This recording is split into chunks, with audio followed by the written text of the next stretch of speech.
Сәлеметсіздер ме, құрметті тыңдармандар? Ғұмырдан кейінгі ғұмыр атты кітабымыздың бірінші тарауының жалғасы. Долорес, міндетті түрде демалу керек пе? Демалғың келмесе ше? Субъект: жоқ, міндетті емес. Мен жай өзімді енді ғана еркін сезіне бастағандықтан қайтадан қысылып-қымтырылып жүргім келмейді. Мен білім алып, ақыл-ойымды дамытқым келеді. Осыдан соң мен одан жүзіп кетіп бара жатырмын дегеннен басқа түсінікті сөз ести алмадым.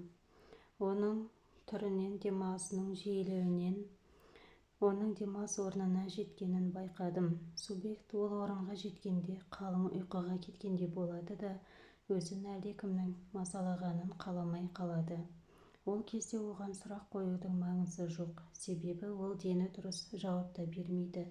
Егер ол жауап берсе, ол жер мекен туралы келесі бөлімдерде кеңінен тоқталатын боламын. Тағы бір жағдайда бір әйел регрессивті гипноз кезінде өзінің бала туу сәтін еске түсірді. Физикалық симптомдары жиі тыныс алу, дененің қалтырап дірілдеуі, анық туу алдындағы толғақты сәтін еске түсіргенінен хабар беріп тұрды. Себебі адамның денесі де оның миы секілді физикалық күйзелістерді жадына сақтап қалады. Оны мұншама қатты қиналыстан құтқару мақсатында уақытпен сырғытып алға жылжытуыма тура келді. Ол уақыт шамамен оның босанып алған кезі болуы керек еді. Долорес: сен балаңды туып алдың ба? Субъект: жоқ, толғағым өте ауыр болды. Бала шыққысы келмеді. Әбден қиналғаным сонша денемді тастап шығып кеттім. Долорес: сонымен сен өзіңнің кімді босанатыныңды білмейсің бе? Ұл туар ма едің, әлде қыз болар ма еді? Субъект: жоқ, білмеймін. Бірақ мен үшін енді оның ешқандай маңызы жоқ. Долорес: өз денеңді көріп тұрсың ба? Субъект: иә, оны қоршап тұрғандарды да көріп тұрмын, бірақ барлығы бір түрлі қайғырып тұрғандай көңілсіз. Долорес: енді не істемек ойың бар? Субъект: кішкене демалып аламын. Ақыры қайта оралуым керек екен. Онда осы жерде біраз аялдағым келеді. Мен жарық сәуленің ішіндемін. Өзімді өте жеңіл, жақсы сезінемін. Долорес: бұл жарық қайдан шығып тұр? Субъект: ол бүкіл білім жиналған жерден шығып тұр. Ол жерде барлығы анық, айқын, түсінікті, барлығы қарапайым және тап-таза. Мұнда тіпті ақиқаттың өзі тазалау сезіледі. Ал сыртқы әлем ол артта, алыста қалғандай. Сені мүлде мазаламайды. Жер бетінде де ақиқат бар, бірақ сендер оны көрмейсіңдер. Долорес: сен тағы қайтып келемін дедің бе? Оны қайдан білдің? Субъект: жердегі өмірімде мен тым әлсіз болдым. Маған өмір сүріп үйрену керек еді. Тәніме берілген ауыр сынақты көтеріп оған шыдауым керек еді. Егер ондай әлсіздік танытпағанымда мен осында қалар едім. Қазір әрине еш жерім ауырмайтынына, жанымның тыныштық тапқанына аса қуаныштымын. Мен тіпті қиналғанымды ұмытып та кеттім. Бірақ өзімнің қайта оралатынымды білемін. Ол кезде мықтырақ болуым керек, кемелдікке жетуім керек, жан тәнімнің ауруын жеңе білуім керек. Өзімнің ғана емес, бүкіл әлемнің ауруын емдеуге атсалысуым керек. Долорес: бірақ адамның барлығына тән нәрсе емес пе еді тәннің ауруы? Дегенмен физикалық денеңе аурудың қатты бататыны, кейде тіпті шыдау мүмкін болмайтыны да рас. Ал арғы беттен қарағанда мұндай нәрселердің барлығы түкке тұрмайтын болып көрінетін сияқты. Сонымен сен осы аурудың саған берілген сынақ екеніне көзің жетті ме? Осы тән ауруына шыдап үйренуің керек екеніне сенімдісің бе?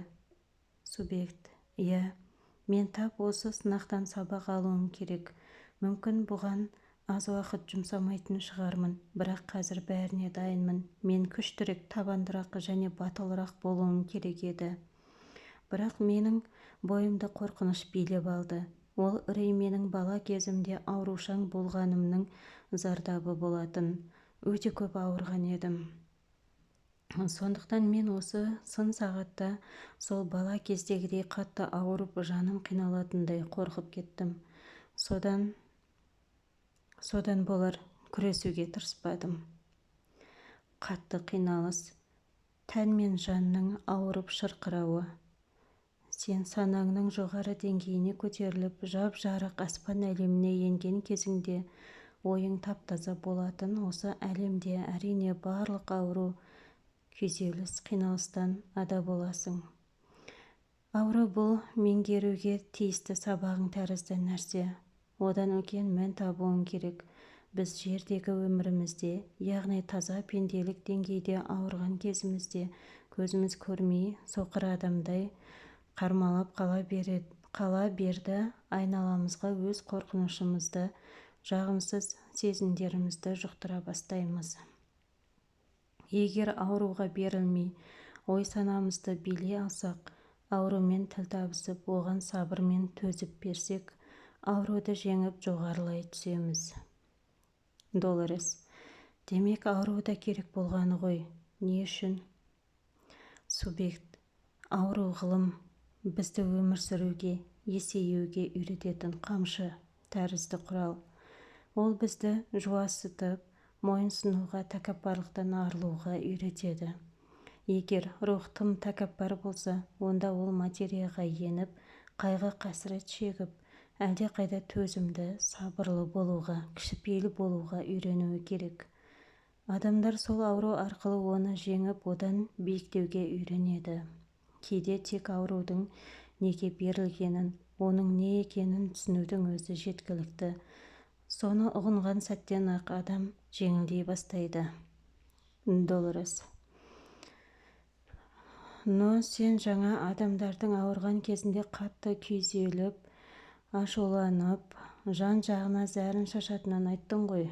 Ал мұндай күйде ол аурудың мәнін түсініп, оны жеңе алмайды ғой. Субъект: оның себебі өзімшілдікте жатыр. Ауру адамды өзімшіл етеді. Олар өз эмоцияларын жеңіп, жеке бас мүддесін ұмытып, биік рухани деңгейге жетуі керек. Тек сол жағдайда ғана ауруды жеңеді. Әрине, ауруды жай ғана сылтау перде тұтып алатындар бар. Олар ауруды пайдаланып, жауапкершіліктен қашу мақсатында немесе керісінше өздеріне назар аудартып, елдің аянышын, мейірімін ояту мақсатында қолданады. Сол адамдар үшін бұл да аурудың бір мәні. Барлығы адамға байланысты.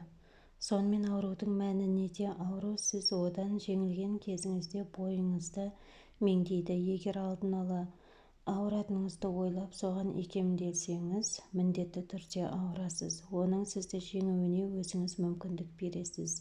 Ал егер билікті бермесеңіз, ешқандай ауру сізді жеңе алмайды. Ол тіпті сізге жоламайды да. Олай болса, оған билікті бермеңіз. Ауру сондай қажетті сезімде емес. Бірақ қайталаймын, барлығы адамның өзіне байланысты. Егер ол рухани күшіне мініп, өзіне сенсе, бұлқынып, сананың ең биік деңгейіне көтеріле алса, ауру оған ілесе алмай қалады.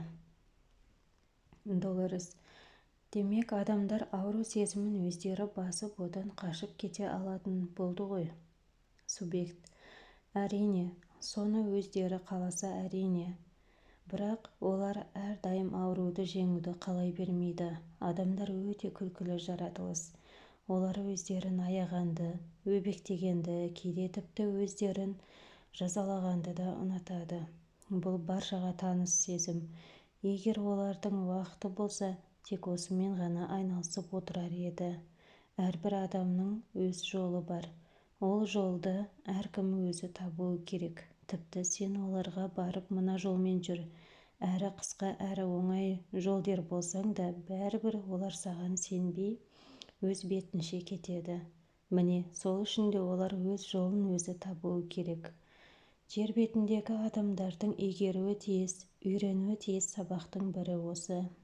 Жерге келгендегі мақсатының өзі де осы.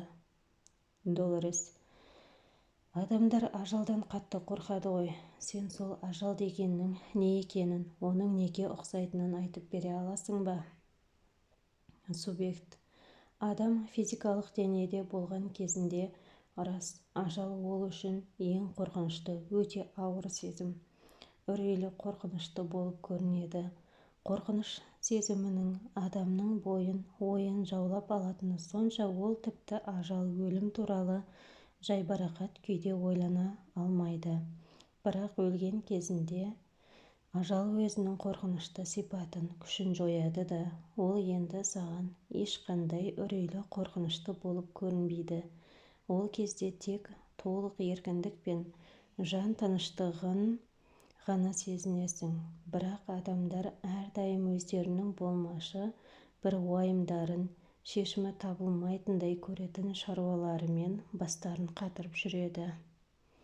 Өмір сүру арқаға өте ауыр бір жүкті арқалап алып жүргенмен бірдей. Тіпті ол жүктің күнбе-күн ауырлай беретіні сонша, көтеріп жүрудің өзі мұң болып қалатын кездері болады. Ал өлген кезіңде сен құдды бір үйілген ауыр жүгіңді қоқысқа лақтырып жіберіп, өзіңді еркін, жеп-жеңіл сезініп қалғандай күйде боласың.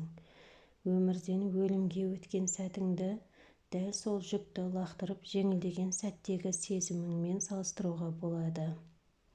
Долорес: менің ойымша, адамдар арғы дүниеде өздері не күтіп тұрғанын білмегендіктен өлімнен қорқады, солай ма? Субъект: иә, олар әрдайым өзіне белгісіз нәрседен қорқады. Сол үшін де оларға сенім мен наным керек, ең болмағанда аздап болсын сеніп үйленуі керек. Долорес: адам өлгенде не болады? Субъект: ол жай ғана денесінен ажырап шығады да жарық сәулеге қарай жүреді. Ол қазір мен тұрған жерде. Долорес: ал сен ол жерде не істеп жүрсің? Субъект: өзімді кемеліме келтіріп жүрмін. Долорес: жарықтан шыққаннан кейін қайда барасың? Субъект: кері ораламын жерге. Долорес: шынымды айтсам, маған сенімен осылай сұхбат құрудың өзі біртүрлі қызықтау болып көрініп тұр. Екеуміз екі уақытта тұрмыз ғой. Субъект: уақыттың еш мәні жоқ. Бұл жерде уақыт деген өлшем, ұғым жоқ. Нақтырақ айтсам, оны бар десем де, жоқ десем де болады. Ол барлық жерде бар, әрі жоқ. Ол уақыт, сол бір уақыт.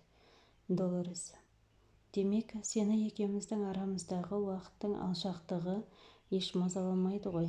Екі түрлі уақыт кезеңінде тұрып сұхбат құрғанымызға таңғалмайсың ба? Субъект: неге таңғалуым керек? Неге бұл мені мазалауы керек? Долорес: енді қайдан білейін, бір түрлі боп көрінбей ме екен деп ойлағам. Жалпы мен сені мазалағым да келмеген еді. Субъект: жоға, сен мені еш мазалаған да жоқсың. Қалай болғанда да сен менен гөрі өзіңді көп мазалап отырсың ғой. Ал мынау тағы бір жағдай. Сол жолы мен 19 ғасырда өмір сүріп, бар болғаны 9 жасында қайтыс болған кішкентай қызбен сұхбаттастым. Біз ең алғаш тілдескен кезде ол өз сыныптастарымен шөп тиелген арбамен табиғатқа серуендеуге бара жатқан болатын. Демалуға таңдаған жерлері өзен жағасы болғандықтан олар суға шомылып алуды ойлайды. Мына қыз жөнді жүзе де білмейді екен, судан да қорқатын болған, бірақ бұны сыныптастарына білдіргісі келмейді. Ол достарының мазағына ұшырармын деп өзінің жүзе алмайтынын айтпайды. Сонымен біреулердің алып шыққан қармағын сұрап алып, балық аулап тұрғанын кейіп жасап, жағадан ұзамайды.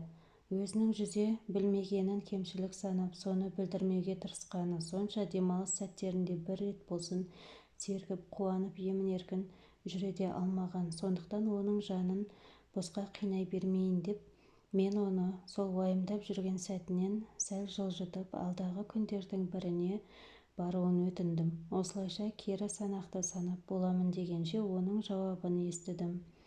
Ол қуана: мен ол кезде жоқпын. Ол кезде мен жарық сәуленің ішіндемін деп айқайлап жібергені. сұхбатымыздың басы бұлай басталғанына таң қалдырған мен одан не болғанын сұрадым. Жалғасы бар, жалғасы келесі бөлімде жарық көреді.